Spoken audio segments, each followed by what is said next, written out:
समापन हो चुका है इस शपथ ग्रहण समारोह का। हालांकि पूरा 1 घंटे का कार्यक्रम रखा गया था और क्योंकि प्रधानमंत्री की मौजूदगी यहां पर है तो फिर इसको उसी तरह से पूरा व्यवस्थित किया गया।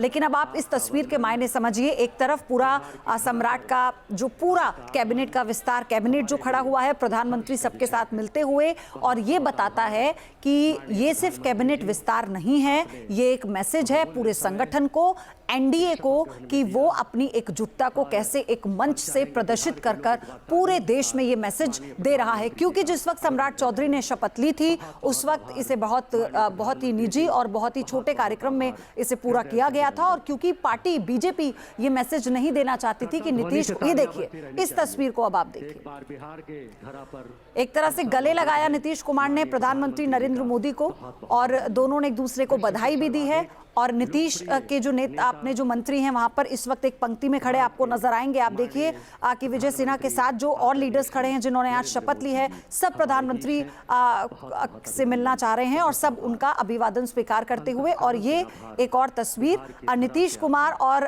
प्रधानमंत्री नरेंद्र मोदी की एक ऐसी तस्वीर फिर से सामने आई मंच पर, जब हाथों में हाथ लिए दोनों अपने रिश्तों को तो बता ही रहे हैं। और ललन सिंह भी आप देखिए आपको नजर आएंगे, सम्राट चौधरी उनके साथ लगातार चल ही रहे हैं। इसके अलावा राजनाथ सिंह और जो गृह मंत्री हैं वो इसलिए इस वक्त आपको इस तस्वीर में नजर नहीं आए क्योंकि जो पूरा कैबिनेट है उसने घेर लिया है, जो नया कैबिनेट है प्रधानमंत्री नरेंद्र मोदी को। आदित्य लगातार हमारे साथ बने हुए हैं। आदित्य, ये जो पूरा विस्तार है ये केवल सिर्फ बिहार तक के लिए नहीं है, और बिहार में सभी समीकरणों को साधते हुए इस कैबिनेट को बड़े संतुलित तरीके से बनाया गया है।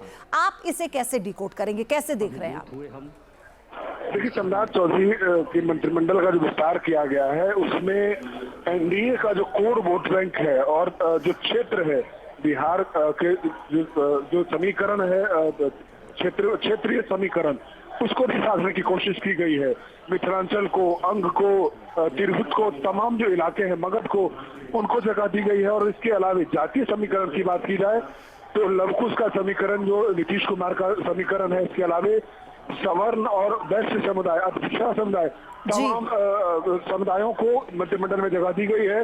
और पहली बार 5 महिला मंत्री कैबिनेट में शामिल होंगी, जिसमें 3 जदयू कोटे से लेसी सिंह, शीला मंडल और श्वेता गुप्ता, और बीजेपी से श्रेयसी सिंह और रमा निषाद, यानी 5 जो महिला मंत्रियों को मंत्रिमंडल में जगह दी गई है। तो एक संतुलित मंत्रिमंडल इसको आप कह सकते हैं। और सम्राट चौधरी के नेतृत्व में जो मंत्रिमंडल का गठन किया गया है उसमें युवाओं को भी तरजीह दी गई है, और अनुभव जो नीतीश कुमार के मंत्रिमंडल में अनुभवी मंत्री थे उनको भी जगह दी गई है। तो एक तरह से कहा जाए क्षेत्रीय संतुलन, जातीय संतुलन, युवा और अनुभव, चारों का समायोजन सम्राट चौधरी के मंत्रिमंडल में, महिलाओं का जो सबसे बड़ा वोट बैंक रहा।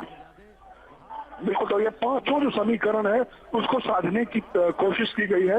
तो एक तरह से कहा जा सकता है कि संतुलित मंत्रिमंडल का गठन किया गया है। और खुद मंत्रिमंडल के गठन को लेकर के केंद्रीय गृह मंत्री अमित शाह कल ही पटना पहुंच गए थे। तमाम जो बीजेपी के नेताओं के साथ उनकी बातचीत हो रही थी, किसको मंत्रिमंडल में रखना है, किसको मंत्रिमंडल में से ड्रॉप करना है, वो हर चीज खुद केंद्रीय गृह मंत्री हैं अमित शाह वो तय किए थे। जदयू के कोटे से कौन मंत्री बनेंगे उसका लिस्ट सम्राट चौधरी को दे दिया गया था। तो चलिए, बड़ी खबर ये बता दें एक बार दर्शकों को, पटना में सम्राट चौधरी कैबिनेट का विस्तार हो चुका है। बीजेपी कोटे से 15, जेडीयू कोटे से 13 मंत्री बनाए गए, एलजेपी से 2, हम और आरएलएम से एक मंत्री बनाए गए हैं। सम्राट चौधरी के सीएम बनने के 22 दिन बाद ये मंत्रिमंडल का विस्तार कितना अहम रहा, ये तस्वीरें इसकी तस्दीक करती हैं। मंत्रिमंडल विस्तार में प्रधानमंत्री मोदी की मौजूदगी, इतने बड़े भव्य मैदान में इसका आयोजन होना, और एक पंक्ति में सारे जो लीडर हैं वो नजर आते हैं। पूरी जो प्राइम लीडरशिप है वो एक पंक्ति में आपको बिहार में नजर आती है। और ये मैसेज सिर्फ बिहार तक सीमित नहीं है, ये एनडीए की एकजुटता का मैसेज है जो विपक्षी खेमों को हर राज्य में, पूरे देश में ये दिया गया है। अब से डीडी फ्री डिश की चैनल नंबर 57 पर देखिए न्यूज नेशन।